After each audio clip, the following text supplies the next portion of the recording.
Hey, Gibson Lam here with Heart Success. A lot of heart success here at AHA 2022. What's hot, Carolyn? Oh my goodness, we started off with the Transform HF trial.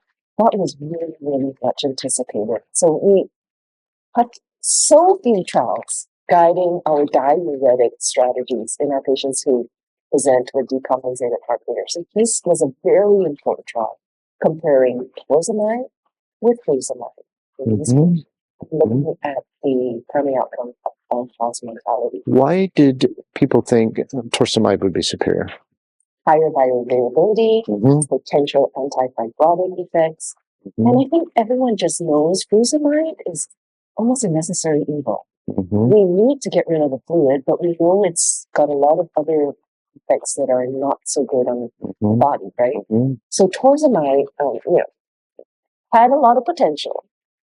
It was also a beautifully huge trial, the largest diuretic trial we have. Well done, neutral. Yeah. So there's no difference, torsemide and fusimide, the primary outcome. Of course, that makes us question, so what happened to all our hypotheses and mechanism of action and so on?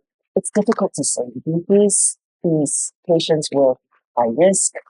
The outcome was all-cause mortality. What if we had measured things like congestion? For example, the AD4 trial of citizolumab was positive in the primary outcome of just decongestion, right? So in this setting, and at the end of the day, I think the take-home message is the high risk of the patient. We still need to diurese them. Unfortunately, using torsemide instead of fusimide does not seem to make a difference in mortality. An important definitive answer. And another big study was Ironman? Yes. Now, Ironman was very important. It's a US-based trial, really addressing iron deficiency in heart failure. So iron deficiency defined by a low TSAT or a low ferritin, and not by hemoglobin. Iron deficiency would be there even without anemia. Interesting. Okay. I think that's kind of misunderstood. Yes.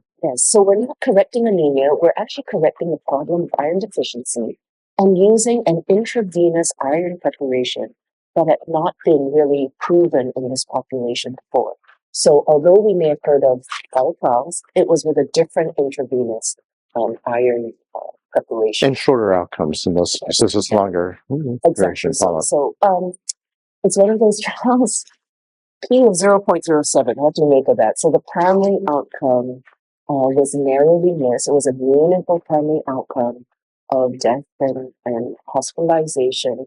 But the trial was impacted by COVID, and after a COVID sensitivity analysis, we do start seeing that the P flips. We're in this situation again where I think we need to look at the totality of the evidence and building on all that we know about iron deficiency, the prior trials, even if it's with a different product, it's still IV iron. I think the take-home message is we have to take iron deficiency seriously. And we will not know if we don't check. Okay, so that's not just checking hemoglobin, it's checking TSAT. I think a lot of people misunderstood that. That's very important to say. What else is hot? Pro-HF. No.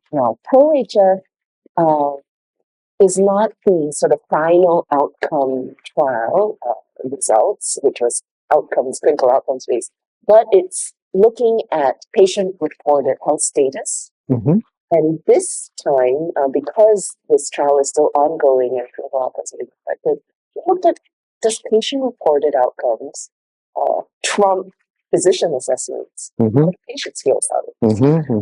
It's a nice trial, needs to be done because we don't have evidence in this space. But you may say that the results are predictable. When you look at what the patient says, it trumps what the doctor says is happening. And patients actually feel better thinking that the doctors perceive their situation better. Interesting. Yeah, that makes sense. It makes sense. It's great. I think it's important because we haven't had a trial like this before. But Great. Great. Well, thanks for joining us. A lot of heart success here. And thanks to all of you for joining us here live from AHA 2022.